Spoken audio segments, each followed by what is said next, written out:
Hello and welcome to 20 Good Summers, or welcome back to 20 Good Summers. I am Paulina Poroskova, and this is my financial advisor. What are you talking about? Oh my God.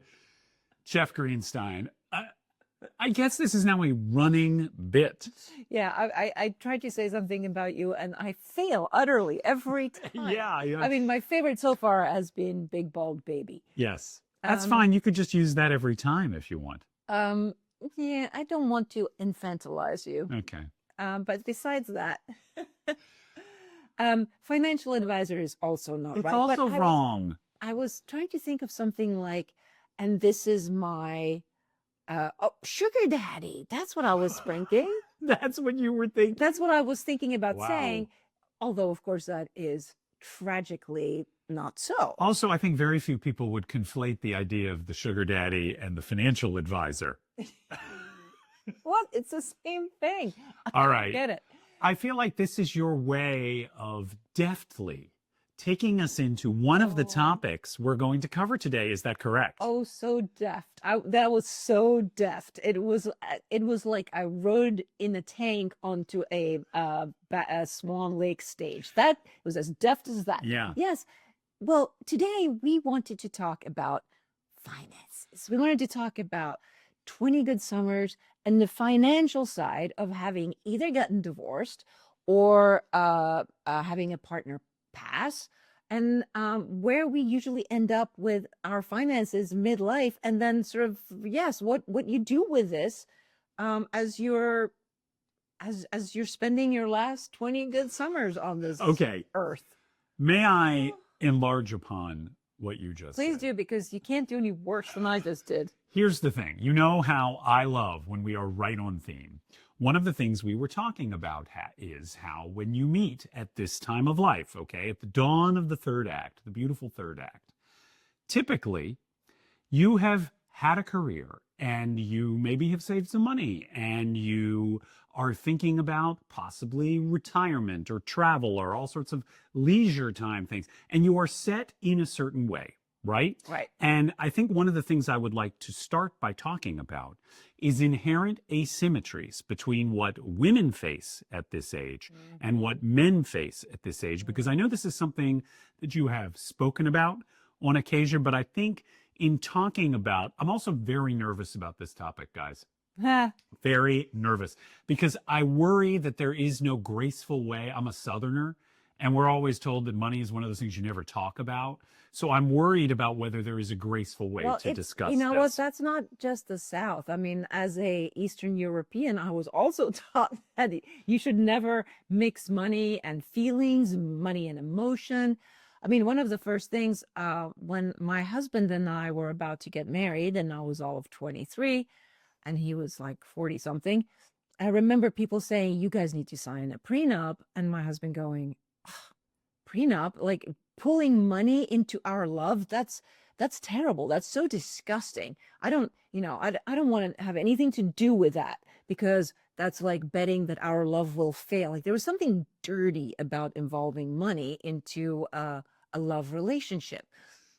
Same for me, by the way. And I think it's something that's of our generation. Do you think that's true? Do the men and women of our generation, when they got married, because I remember prenups were a thing.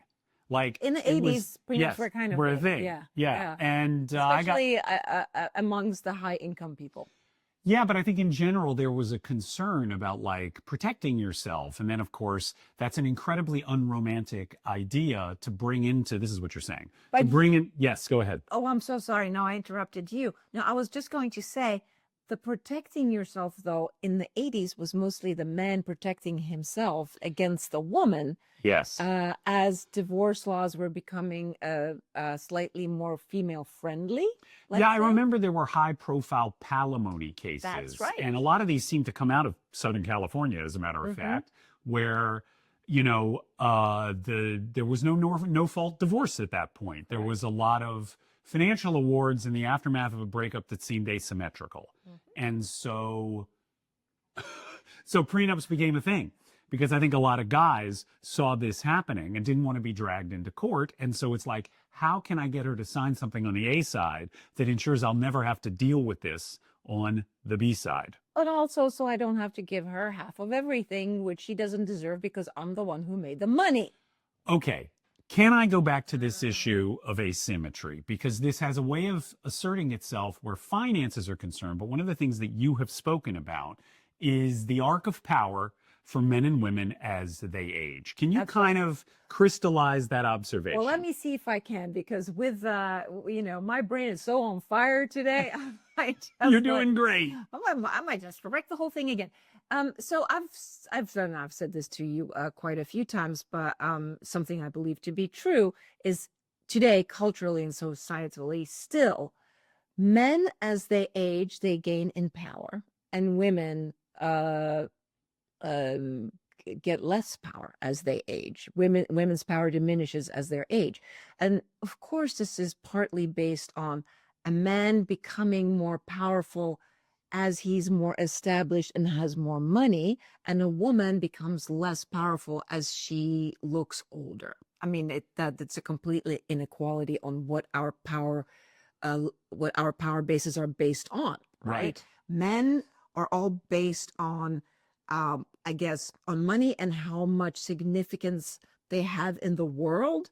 And the female power seems to be all based about around how she looks. Yes. So age, unfortunately, keeps pushing the guy higher and higher up, and the woman simultaneously lower and lower down. So what does that mean for relationships that are forged at this time? Does it mean, if we're talking about a woman who's, let's say, late 50s, early 60s, is she on the downslope of power at that point as a man of equivalent age finds himself at a peak?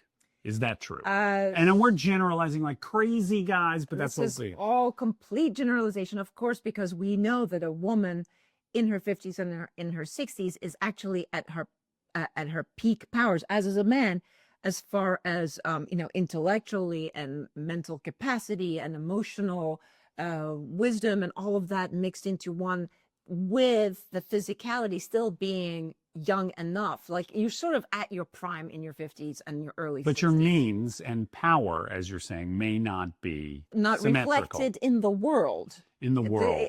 You may feel like you're at the top of your power, but nobody else seems to agree with you, and hence, the invisible older woman and the invisible older man, are men invisible? Isn't that a funny 50? thing? Isn't that a funny thing that we never hear?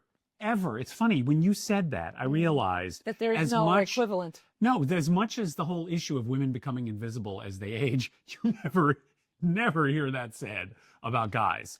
Oh my God, I'm accustomed to walking into bars and women fall at my feet. But now that I'm 62, I don't know what happened. Nobody seems to notice me. Yeah, no, you never hear about that. It's very interesting. Not really, because if you come in a really snazzy, expensive suit and you have your incredibly expensive car parked outside, you are not going to be any less desirable. In fact, you might be more desirable. Okay, can I just ask, you're obviously an extremely average and typical woman. Would you agree with that assessment? Okay. Yeah. Now where are you going to go? You just went with it, which I really appreciate. That's a very good improv rule. Always say yes and. Is that your experience? If you see a guy walk into the room, he may not be the world's most attractive man, but he's got a nice car and he seems to be, well dressed and so forth. And I'm asking you on behalf of yourself, but also your female compatriots. That's right. Do they, look past the external? I think and again, of course, what that sort of power, money gives you is a kind of confidence. Well, this is what I was going to say. Is it about how the guy carries himself? But if the guy comes in and he's got, how much do people spend on suits?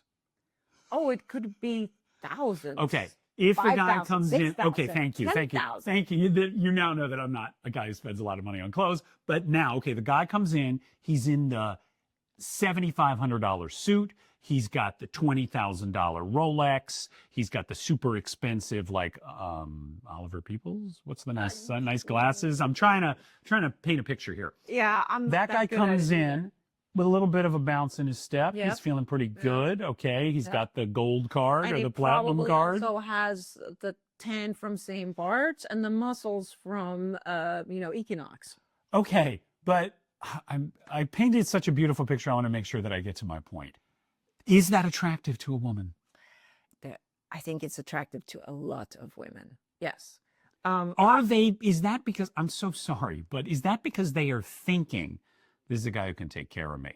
This is a guy who can, he's got money. He can pick up the check. He can buy a nice bottle of wine. He can pay for the nice hotel room. You're nodding a lot. I am nodding because I am thinking, yes, I think this is how a lot of women will perceive this. And this is why this guy is suddenly far more attractive than he would be if he, walked in a sort of like a sweatsuit and holding a can of beer. The thing is, to me, that was never attractive. I mean, well, that works because now I think maybe UPS. So let's keep going. I mean, this happens, I'll just talk I guess. to myself while you go and get the but package. I'll go do that, I guess. Okay. Well, Hello? I was thinking, well, I can't. Yes. I'm coming back. Now people Okay, know that I'm great. still in my gym clothes, by the way. I was trying to I'm in my camouflage. gym clothes too. I just threw a sweater over it. We're fresh out of the gym. Yeah, okay. Keep continuing. So I was thinking about, like, there are women that find, there are women that find the physical shell attractive. I mean, that goes for both women and men that look at the looks first. Then there's a lot of women who find the power attractive, and then women who find talent attractive. And I've always been a bit of a talent, attracted by talent. Until now, clearly, but it's fine. It's fine. Yeah, here I kind of dropped the ball when It was all about physical attractiveness. Yes, I decided to just go for the hot bod, and the male, the flowing model. hair. Yeah, the chiseled jawline. Is that what you were going to say? Chiseled jawline and the incredibly straight nose. Okay. Oh man. Okay. But okay, here's the thing though. Is the woman in that case, so sorry, is the woman in that case doing the mental math? Or are they inexorably drawn? In other words, is it an instinctive draw or is there a thought process? It's a really good question, and we would have to take an informal poll amongst our friends. But I think for a lot, it's sort of, it's not even, you don't think about it. I think you sort of just react to it. A man walks in with a swagger and you think, oh, he will be able to protect me. He will be able to keep me safe. He will be able to provide. And of course, we were taught as women that this is what men are supposed to do. You were taught that that's what you're supposed to do, right? Absolutely. And it's really confusing because I also partly grew up in Scandinavia, in where Sweden, the rules are reversed. where the rules were absolutely reversed, and men didn't have any of that time. We were not taught. Right. We were sort of.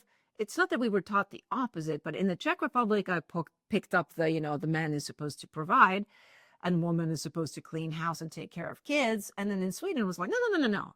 Everybody works and everybody takes care of the kids and takes care, tasks are evenly divided, 50-50. And then I finally got to America, picked an American male of a certain age too, that was fairly traditional, I guess. And just slid into this very traditional lifestyle of just leaving the money part up to my husband. And I was shocked towards the end of our marriage when I realized what I had done. It had kind of gotten away from me who was a self-proclaimed feminist when I was 19. And, and earning money of your own. And like earning a lot. A lot of money. And actually at points in my life earning as much as my husband, who was also a big earner. But I contributed as much to our relationship, our marriage, as he did. You're talking about just in terms of earning power, you contributed as much. Right. Yes. Not always, but for a certain amount of time until I had children. And interestingly enough, my money was always, I guess, by my husband, talked about and seen and described as pocket money. Like it was, I made the kind of money that didn't really matter. And he was making the money that would keep us safe, Right. and housed and dressed and provided Even for. though And, money's money, it and I doesn't made the money discriminate. that was like daisies. Like, But you were aware of this at the time? Did you take note of this at the time? Did this have to be explained to you at the time? no, Like, you know what? I was crazily in love with this man, and he was, you know, he, as you know, he was sort of my North Star, and and a mentor and a parent and the lover and everything. So I just sort of took my cues from what he said. And if he said that my money was somehow less valuable than his money, well, then I just kind of like, I was like, oh, okay, well, then that's the way it goes. And that is definitely the convenient thing when an older man marries a much younger woman, is that sometimes she will just kind of go along with whatever he tells her because she has not yet figured out that he might be wrong. Anyway, but that is also that one also trails with man becomes more attractive as he ages because he becomes more set at work, success at work, money. He becomes more attractive to women, and becoming more attractive to women means he can have younger and younger women. Now, let's turn it around for a second. No, of course, because yes. I mean, you know, one of our viewers remarked upon me talking too much. Yeah, and but you they talking also too say, little. they say the same thing that I do, too much talking, and what they really want to hear is you. Well, I guess we've had both sides of the coin. That's right. But, That's right. yes. But let's Yes, okay. let Jeff talk a little bit. Yes, what would you like to know? About if a woman walks into, well, like what you were saying. Great. If I'm a so glad. I was woman going to say the walks same into the thing. room with the same kind of money swagger, power money swagger that a guy would walk into a room and sort of own the room, how would men feel about that woman? Here's the problem, guys. Yeah, which is my problem too. You're also not attracted. I am not the prototypical guy in this respect, I think. That's right. I find that like incredibly hot. I know. A woman who carries herself with confidence, who seems to own her power, who's, you know, I mean, we have a lot of adjectives that we use colloquially to describe this type of woman that I'm attracted to, you know, transgressive and assertive and so forth. I find that really attractive. I think a lot of guys, I am told, would find that a turnoff, would be more interested in a woman they can domesticate. You know, someone who, like you said, Taming of the shrew. Yes, and I mean, oh God. Anyway, that's the short answer to your question. That would not be off-putting to me. See that, but that's the thing. It's like you pose me the question, and I'm not attracted to that kind of power or that or money. I'm attracted to talent. Therefore, that guy is not that interesting to me. But you look around, and I look around and I see my girlfriends, and I know that they sort of perk up when that kind of a guy walks in. Not everybody, but they definitely carry more weight than just, you know, schlumpy Mr. Nice Guy. Well, two things. First of all, I want to put this to our, what did you say, elite cocktail party of devoted fans? Yes. I'd like to put this to our elite cocktail party of devoted fans. I'd like to hear from the men and the women about, has what you find attractive changed over the years? Like as you've moved into this part of your life, have you found that surface attractiveness has become less important or more important? Do you pay attention to how a guy carries himself or cares for himself? Do you pay attention to the trappings?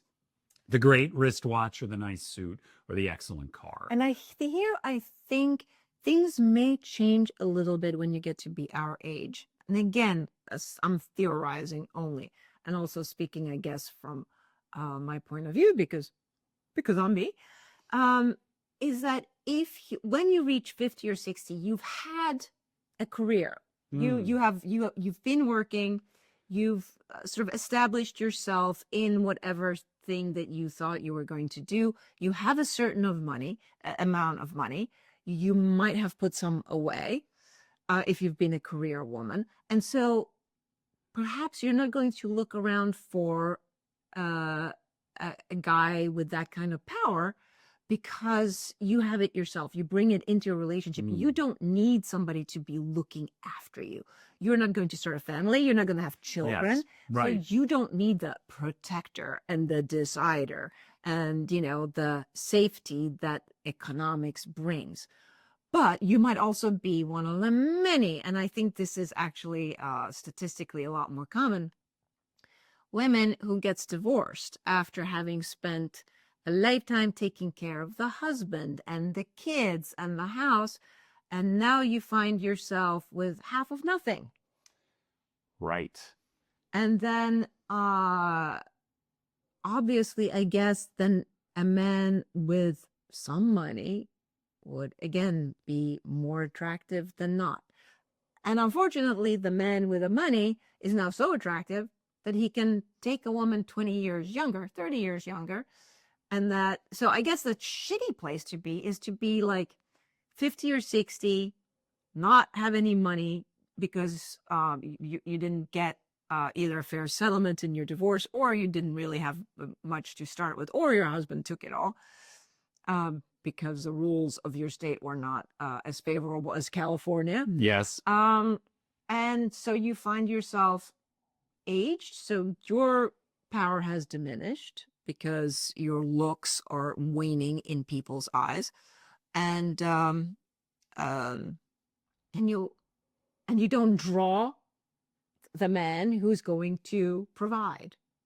That's kind of sucky. That's a very, and I yes. think this is not uncommon. It's not uncommon, and it's why, I mean, we find ourselves with a surfeit of amazing single women, circa, late 50s, early 60s, who are looking for a great guy. Some of them with immense financial means. Yes. Who were absolutely financially independent. Incredibly secure, but are finding, as you said, that their male contemporaries are seeking much younger women, or they're just not on the market, No, their contemporaries, the single contemporaries of these women are looking for much younger women. Yeah. And so, of course, what does the older woman do? Well, if she has the finances, she might take steps to look a little younger.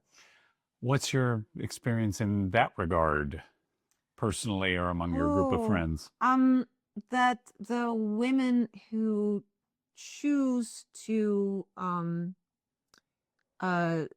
make them, because it's a matter of confidence, of course, right? You make yourself look a little younger. You feel like you are more appealing, and therefore you get a little bit of confidence. But ultimately, the guys that want the young ones, they're gonna go for the young ones.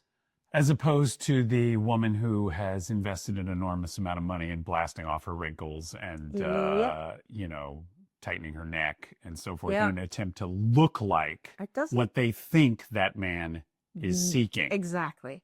And that doesn't seem to help a whole lot. Not with the guys. But you know what? No. On second thought, I think I might not be right about that. There might be enough men out there that can't tell, like and me. therefore, right. And therefore, if the woman helps herself a little bit, she actually will gain some ground. Yeah. I actually think that that's more true. Yes, because most men are like you. They can't tell. I mean, we covered this in a previous episode, but I'm extremely naive about cosmetic enhancements. I can't tell when a woman has had her You can't even tell if she's unable to emote. That doesn't seem to bother you at all. Sadly. No, Yeah. I mean, that's good for them because it's good because it says the machinery works and it says that the money was well spent. Exactly. Exactly. It's I am not reassuring. so perceptive in going, oh, that's just a much older woman who has done a lot of stuff to herself to look younger. Yeah, no. But That's a really attractive woman. End of story. Yeah. Which is exactly why women do it. Yeah. But I've also said, I mean, I'm an anomaly, I guess, because I have dated women who are significantly older than I. But looked significantly younger. I guess I The person I'm thinking of, she never actually betrayed what her age was, except I knew she was older than me because of the cultural references. Right. But But she did a lot of. probably looked younger than you. She didn't look younger than me, but she definitely did not look older than me. How about Yeah, that? well, there you go. Yeah. And she's very attractive. Yeah. Now, were you about to make a point? No, I want to I talk was going to do about the same thing. I was going to to slide. gently slide. Right. Okay. So here's the thing. So what we've said is, in 25 minutes, Thank you what for we've recapping. said that there are almost always baked in asymmetries when you are out dating, trying to meet someone, and trying to forge a relationship at this age. Right. We have talked about this very briefly, but I would say we met as equals, which was rather unusual in our experience. Yes, for both of us. For both of us. And without going into an enormous amount of detail beyond that, we talked about it very early on, like during our second date. We had the financial conversation. We did. And we found out that we were about equal, which kind of felt great. It felt very lucky. Yeah. And it was a circumstance, just speaking from, I had never been in that circumstance before. And the interesting thing was, are we going to talk about our own experiences now? I think we are allowed to. All right. You'd think that would make everything frictionless and easy. Okay. But most of our fights have been about finances. Fights. Disagreements. Okay, here's the thing. Okay, I'm going to say a few things that don't flatter me so much. Are you ready? Oh, I love it when you... I know. I was so unused to being with a woman of means that I kind of, I think took advantage of it on occasion. I would let you pick up the check. Yes. And very happily. Because I was always the one who had picked up the check and paid for the hotel room and all that. So I think, took advantage a bit. Well, I wouldn't say that it was taking advantage, because it's not like you were making me pay for everything. But and here's the weird thing that sets in again, it's gendered. All of this is gendered. Please give voice to this, because it's really entirely annoying. fine. Yes, go ahead. So by the time you came around, I had figured out my financial situation, and I got sorted out. That's right. I sold property, and I gained firm ground under my feet. Now, for those of you who don't know my financial story, I'm just going to give it a go right ahead. I have made a lot of money in my life. I was being incredibly privileged and fortunate. My husband made a lot of money. We put everything into one pot together. We were married for 30 years. He died, and in his will, he decided to put in a little amendment to the will that said she gets nothing because she abandoned me, which was patently false, because we were still living in the same house. I was taking care of him as he was coming out of surgery. I think it was a sort of a legal term. Yeah. And basically my husband did not, somehow in his head, he decided that if he died, which we were sure that there was no reason to assume that he was going to die. It was just again, I'm sure his business people were like, just in case, let's make sure we, put affairs in order. But I think he, at that point in his life, did not want to see me run through the meadows with all of our money being happy. He just wanted to stick it to me a little bit. And he said this quite frequently, actually, in his older years, like, well, you're young and you still have, I'm fucking 50 something. And he's like, well, you're young and you have plenty of opportunities ahead of you. And I think, what kind of opportunities? I'm fucking 53 years old. But because he was so much older, right, he looked at it as though I was a mere teen. Yeah. That was not entirely fair. Anyway, shit hit the fan, and I didn't know what was happening financially, and then COVID hit, and I had to sell my house because that's where all my money was, and the real estate market in New York, of course, because it was like the deadliest city in the United States, and a lot of bad things happened, and his estate did I according to New York law, which is not as nice as California law. New York law, when stuff like that happens, I guess the partner is entitled to a third of the estate, Okay. not half, a third. And I wasn't getting a third. I wasn't getting, so I sort of had to sue my own sons Oh, in order to ask for the third. And of course my sons had nothing to do with it because it wasn't up to them. It was up to the people that were holding the money. And they eventually realized that it was maybe better to give me the third and get me out of the way. So I ended up with a third of our assets, which is perfectly fine. Can I live in the style to which I had become accustomed? No. But then that's not something that I need. Okay. I'm perfectly fine without, that. So that was my financial history. By the time we met, it had been sorted out. I knew how much money I had. I have this rented apartment in New York. And I'm perfectly comfortable. And you, likewise, you own a house. Yeah, my situation was California. I had been married for 25 years. I got divorced. It was split 50-50. It took a little time to sort out, but again, by the time we met, I had my 50% and I had just bought a house just a few years prior, figuring, I mean, famously, Pete's heard this story way too many times, but like I found a nice little house. In a lot of ways, it was kind of my dream home in California. It was a little house in the canyon.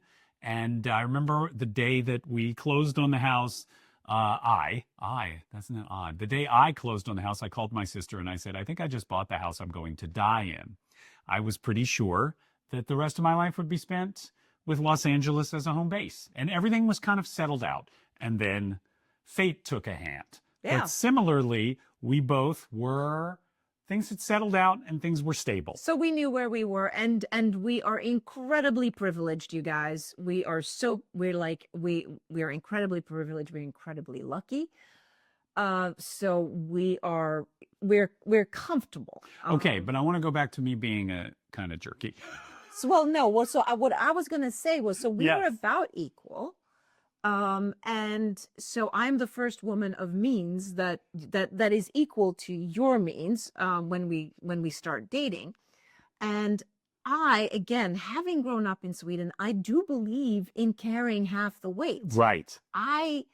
After my husband and after the marriage and after all of the stuff that went down, I thought, the finances ended up causing so much pain. And so much trauma. It was the money that did it. It made me, it made me feel betrayed. I mean, my husband was to a certain extent right, that when you pulled money into love, it sours the love. Ugly. Yes. Yeah, it can get very bitter and very, it sours the love that was there. So I thought, okay, well, I know what not to do. I know never to, if I meet another man, I will never just give up my money. I will never get married again. I will never sort of accept that he just pays for me, because that gives him a kind of control. And I have the Southern gentleman thing, which is you always pick up the check, you always pay. And I will say that the woman that I dated for a few years before we met really liked that. As a matter of fact, she insisted upon it. It was everything was picked up by me. The airplane tickets, the groceries, the dinners, the everything. The occasional tax, income tax that she may not Correct. have had. I helped kind of pull her out of debt. There were a lot of things that I eat, and I'm not saying that I saw this as burdensome, but it was entirely in line with my Southern upbringing. That's what a gentleman does. What? So it was extremely invigorating. Then you meet this Scandinavian gal who will take you out to dinner. Yeah, who will insist on paying the dinner. Who when we had been, we're going to Paris later this week.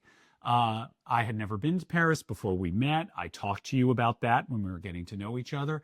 You booked an apartment. Yep. I got an Airbnb in Paris and said, hey, so, So that let's Paris go. thing, we're going. I was like stars in my eyes. Never experienced anything like that. A woman who doesn't just talk about this, but actually makes the plans, books the apartment, And pays for and it. pays for it.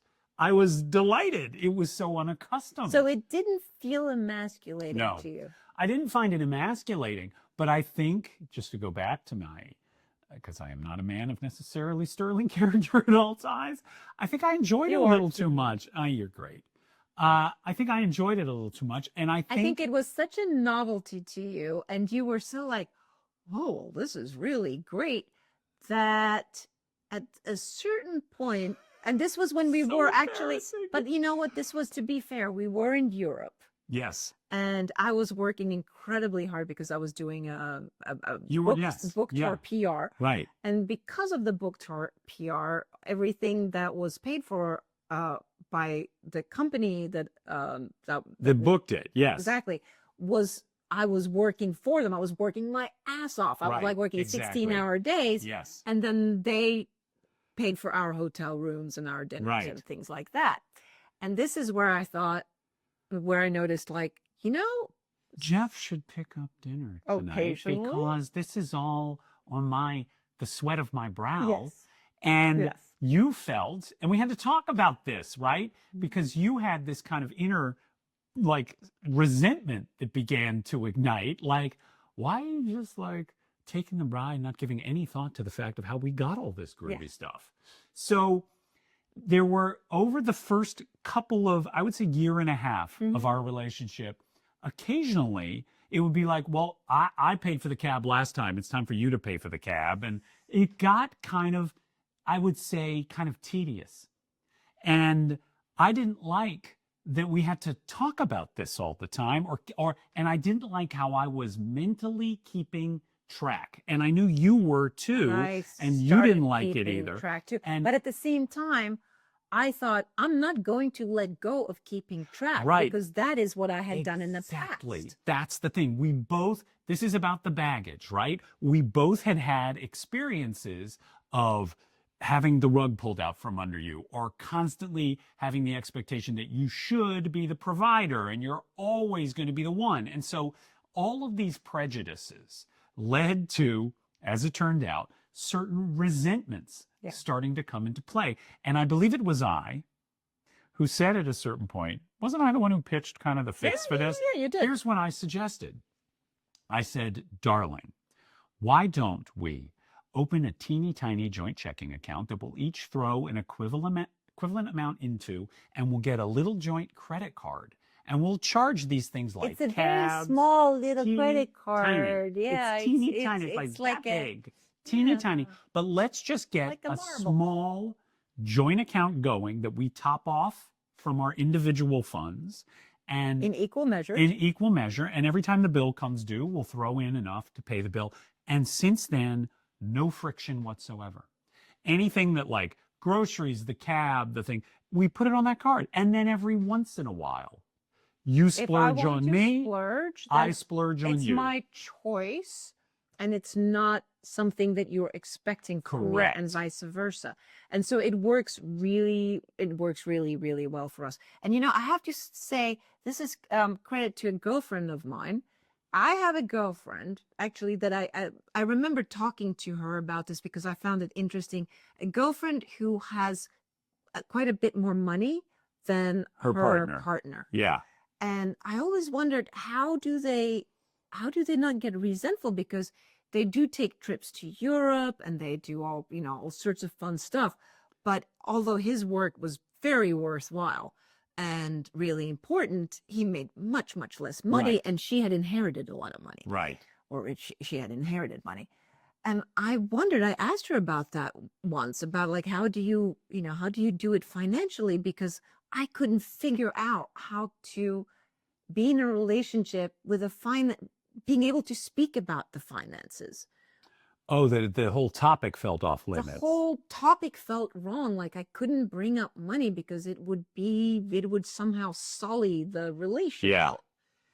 And she said, "Oh, it's easy. We pay from the same pot and we only do things that we both can afford. Huh. And so we are living on a much lower level Right. than I could afford, but that it wouldn't feel comfortable for him otherwise. So we are living on the level which is where it's good for him, where it's half and half, and it fits his budget. That's great. And if I want to take us on vacation, then that is up to that. Then that's a question. Like, is it okay if I take us on vacation? Isn't And it's that because great? I want to. You know, it goes to something that we have talked about.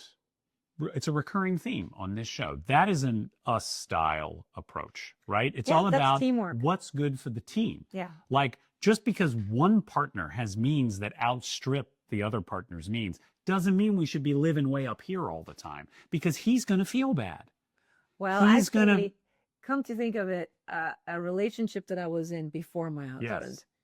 Before my husband, I was always in relationships that had far less money than I. Right. Okay. I was always making way more money. Yeah. And this relationship I was in, we lived together for about a year, and I was always paying the rent for the apartment because I was the one that could afford it, and I was the one that was paying plane tickets if we went anywhere because I could afford it. And at that point, I remember sort of relishing it because I also felt like it gave me the power in a relationship. Like you were in control. Like I was in control. And I don't think that was a healthy dynamic either. Oh, in other words, that inculcated an imbalance that was not good for the team either. Yeah, it didn't feel equal at all. And I think he then had to take it out by being physically abusive. Oh, So not the world's greatest result of, yeah. I am empowered. I've got all the money. Well, let's make sure that we, yes, push her down. Let's find a way to cut her down the side. To diminish her. We've often talked about the relationship wisdom of Mr. Chris Rock, right? Yeah. Well, if he only could take his own advice. If only he could take his own advice is not necessarily a paragon of excellent behavior inside relationships, but his special tambourine, which we have quoted previously, has some really good ideas. One of the things that he says, okay, and again, he's talking about forces that he feels led to the breakup of his marriage, okay? Stop competing. This is something that he drums in over in the prelude to in the band, someone's got to play tambourine. Okay. Clearly, Chris isn't playing tambourine. Yeah. Okay. But that said, he said, don't compete with your spouse. Don't compete. Don't try and win.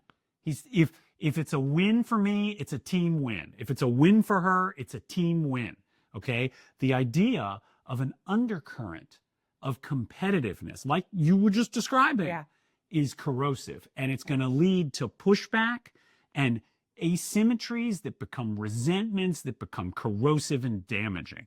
But unfortunately, I feel like a lot of the times, there is no competition because the relationship started out with man is going to take care of the woman. There you go. So there is no competition. There is no competition. And because I think in some cases, as we talked about at the outset, we accept certain cultural norms that have baked in asymmetries. Mm-hmm. And this is one of them. Just like, and I'm going to dip into this briefly, when you first go out on a date with a guy, being our age, right? Well, most women want for the guy to pay for the first date. Oh, yes. Most women. And I have to say, even Scandinavian me. Yes. If the guy doesn't offer to pay for the full date, I want him to offer, and then I'll go, hey, no, we'll go. But you want him Dutch. But to I offer. want him to offer because otherwise I'm afraid he might be an opportunist.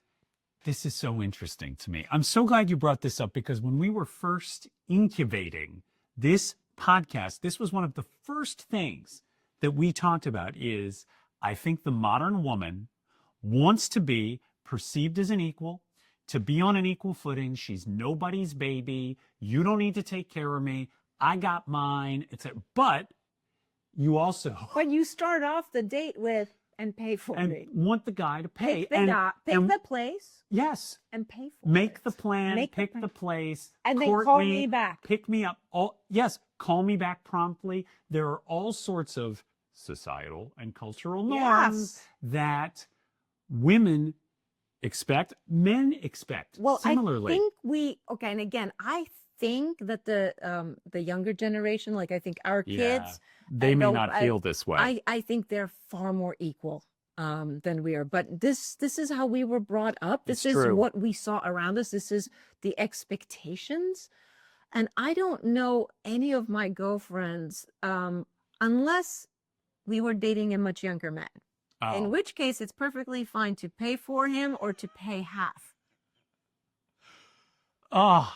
But again, it's about a power imbalance, isn't it? It is about where the power lies. I just want to say, because this is one of the principal things I can point to, a little spot of wisdom that I've come into as I've gotten older, is that it is entirely fine to want two entirely contradictory things.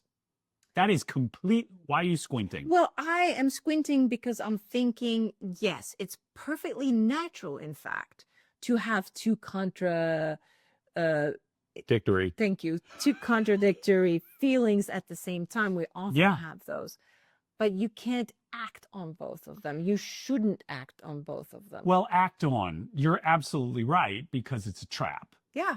You can't put a guy in a position where it's a no-win situation. I want you to open the door, but if you open the door for me, you're an asshole. And you're reinforcing the patriarchy. So don't open the door for me, but open the door for me. But if you don't open the door for me, you're a fucking loser who's got bad manners and doesn't know how to treat a woman. Right. But do open the door.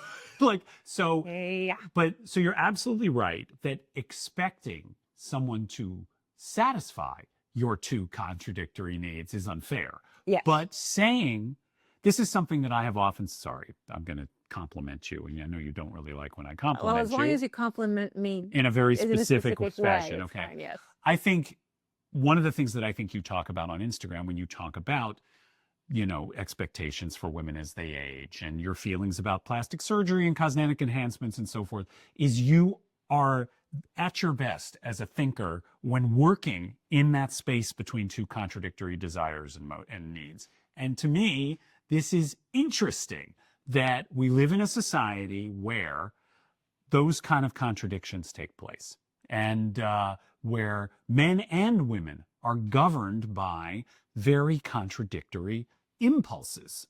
Well, I think we always have been. I think we are. I think that's human nature. Unfortunately, what social media does is that it is now filtering out the nuances, and it wants you to be black or white or zero sum. So we're increasingly being pushed into the category of, you have to pick one. You have to pick one, and you can only pick one, and you can only be this or this. And don't pick wrong. Well, hence all these sort of Instagram posts and memes and lists of like the 10 things that you need to know, that your man must do. Yes. Or the 10 ways of knowing that he's the right one, the 10 ways of knowing he's absolutely the wrong one. And it's all very sort of definite. I think it feels nice to have somebody to tell you for sure this is how it should be, because we are so filled with uncertainty today, and we don't know what the fuck is going on in the world and where we're going, and things are changing at blinding speeds, and nobody can really quite get their footing. And it feels so reassuring when somebody goes, I've got 10 reasons why right. And if the guy doesn't do this, cut him loose. That's right. That's it. It's done. And so, but I think that, as I said, the coming of wisdom is the real, what is it? Was it Emerson or something said the sign of an advanced mind is the ability to hold two contradictory thoughts? I'm probably wrong. I don't know who said that, but it's a really good. I don't know if that's the sign of an advanced mind. I think it is a condition of living in a complex world that you're going to have contradictory impulses and emotions and desires. And so sometimes these things are going to collide with one another. Yeah, correct. And so, sort of back to like the finance thing being kind of socially, culturally gendered. And how does it, we know where it starts out, right? Or where it started out when we were in our 20s. It was, I married the girl, and then like, you're a wife, stay at home, take care of the child, take care of the house, take care of everything, and I make the dough. Yeah.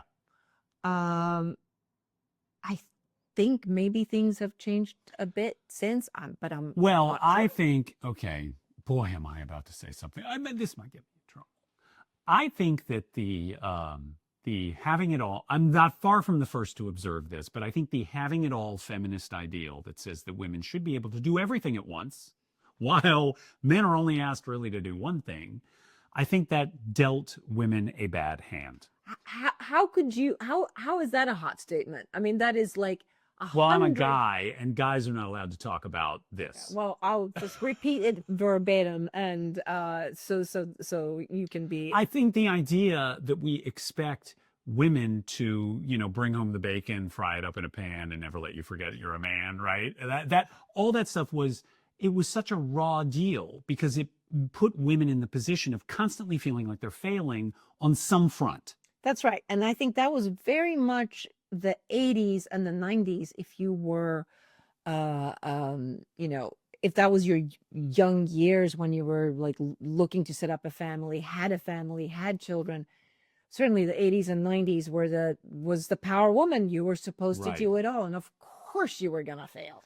Right. There's no way. There's like no, and the man would babysit. Oh, that's children. The worst. I think I used to have like that used to drive me so up the wall when men would complain about having to babysit their own children. And for that matter, where my husband would go, well, fine, I'll babysit while you do that. Yeah, just a tip for the men in our audience: never, unless you're doing it for a neighbor's kids. Yeah, there's no such thing as babysitting your own children. At our age, you should not be having children of the age that you need to babysit, honestly. All right. But no, I mean, unless you're watching this program and you're somewhat younger, which is fine.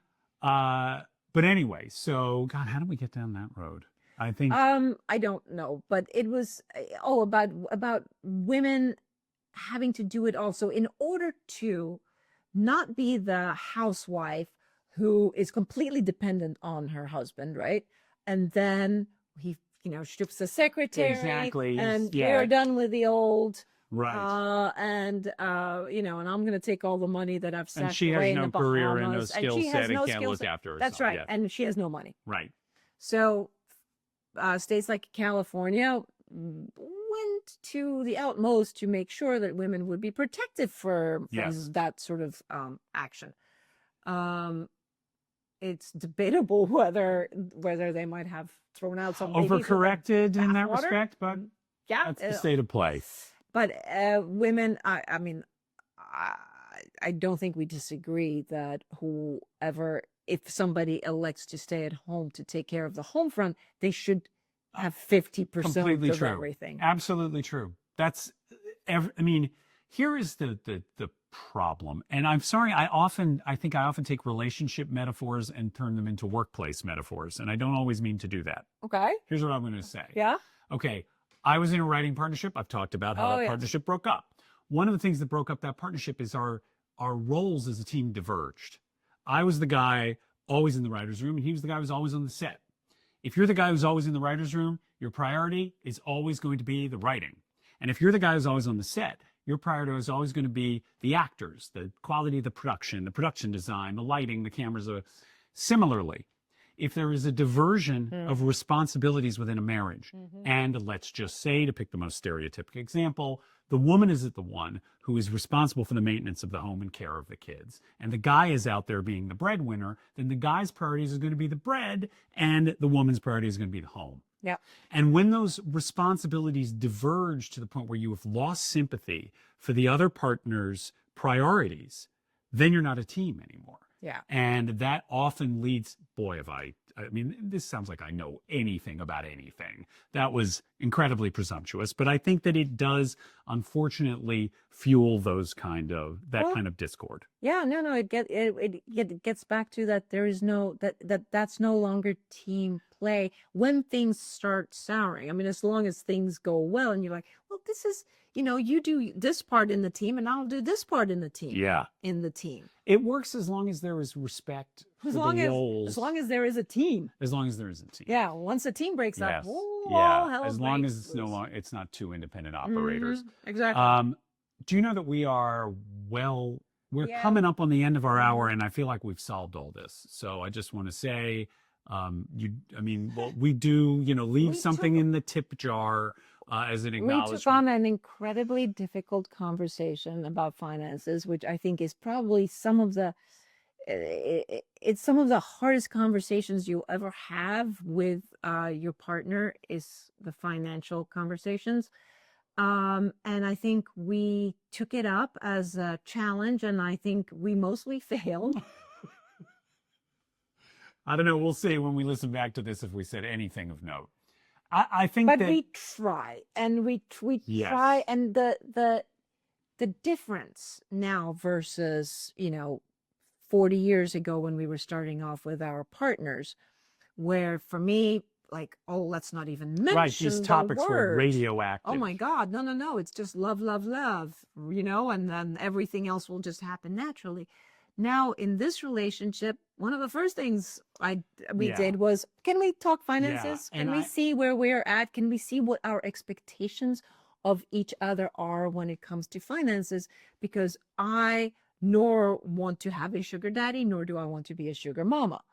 So, and as my girlfriend taught me, okay, so if the guy has less, you just have to adjust your lifestyle to live on his level, Right. so that And not resent it. and not, well, no, Yeah. if you're resented, then Yeah. don't even go there. I think the point I take from what you're saying is that though these conversations can be thorny and challenging and intensely uncomfortable, I think we benefited. We were sitting right back there. Yeah. From having that conversation early on. And even as we negotiated the rapids of that first year and a half, we didn't, and as you said, it led to a number of disagreements and a lot of sharp elbows and hurt feelings at times. Yes. And I think we sort of got it to a place again by having that one little pocket that is together and shared, and the team puts the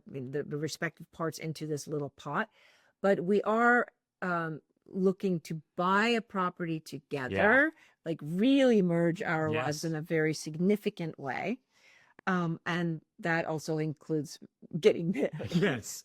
And so I think one of the reasons this came to the fore and it was a topic we want to talk about is this is front of mind for us right now. Yeah. And guess what? Neither one of us is getting married without a prenup this time. Right. We're not just going to let love rule the day. We find that love is being able to talk honestly with each other about things that might not be that attractive or that easy. Like this kind of love is one that can handle it. I mean, what do you? And with that, this is the end of our 14th episode about finances. We might have mangled it somewhat. Sorry about that. And Jeff, please tell our select cocktail party of our elite sophisticated- cocktail party of devoted listeners. Here's what you should know. What a memory. I would say this is, first of all, an incredibly fertile topic. And so we want to hear from you guys about your experience in this respect. Good experiences, bad experiences, experiences from the past, challenges in the present. How would they get in touch with us? Well, I'll tell you how. We have a website, 20goodsummers.com. In every case I'm about to describe, the word 20 is spelled out. 20goodsummers.com not only includes every episode we've ever made, all of them, hundreds of them, but it Well, also... you were good at math. 14 of them. It also includes a contact form, which goes straight to us. So the easiest thing is to go to 20goodsummers.com, go to the contact form, send us your thoughts, okay? If you want your name out there, great. In most cases, we're just going to use your first name. Write to us. Second, and it only goes to us. We have no producer, okay? We have no publicist. It goes straight And to this us. is also why you won't hear from us right away, because Yes, be patient, because there's only two we've of got us. a lot of shit going on at Correct. the moment. Oh my God, I almost forgot. We got to thank our friend Joe. I'm so glad you said that. Our favorite Joe person Good. Okay. in England. Here's what I want to give Well, one of our favorite Okay, people. one of our favorite people. Here, okay, wait, I'm going to get to Joe in a second because Joe is going to be, okay, so we're going to get to Joe in a second. Other way to write to us, why, there is 20goodsummers@gmail.com. Goes to the same inbox. Write to us that way. We are 20 Good Summers Pod on Instagram. We occasionally post previews of upcoming episodes and then other just things silly that amuse videos us. that are Yes. of the two of us and that don't, really fit into our respective Instagram. Correct. And also, I should say that 20 Good Summers has a merch page if you want to get playing cards with our logo. Or perhaps an tote apron. bag, tote bag, A tote apron, bag, what? tote Okay. bag, yeah. We're going to round this episode out by thanking. Thank you to one of our favorite people in England, Joe Good. Joe Good, she is middle-aged Minx, M-I-N-X. On Instagram, she is, oh my God, just a little fireball. We met her Spectacular. in London several months ago, made this instant connection. She talked up our show. We want to talk up her. Joe, thank you so much for your kindness. She was incredible. I got to do this. You were on a panel with her, I was on right? a panel for Estee Lauder with her, and she is just. I was thinking sick of dynamite, but that is not true. She's not volatile. She's just maybe a glass of champagne. She is so delightful and so bright and so energetic and smart and beautiful. Yeah. It's one of those women that you feel the richer for knowing. And so I'm really thrilled that we're friends, and she's been incredibly kind about talking our show up. Yes. So this episode is dedicated to Joe Good. To Joe Good. So thanks, and we'll see you next week we're going to try and do one from Paris, guys. We'll see if we succeed. Final word?